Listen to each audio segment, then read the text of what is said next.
Mga kahilaw, ito po yung Catmon Street na isa din sa nasakop ng baha.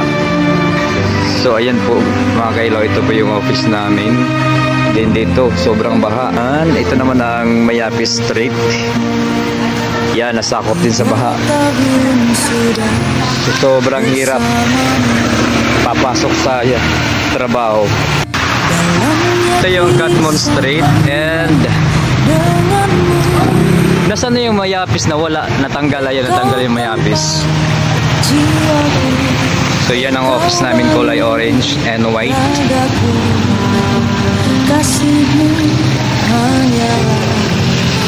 Muntik na pumasok yung tubig dito sa garahe na. Tiba saatnya ku tinggalkanmu. Baha pa more. At si Kuya Leo, sobrang bait ni Kuya Leo.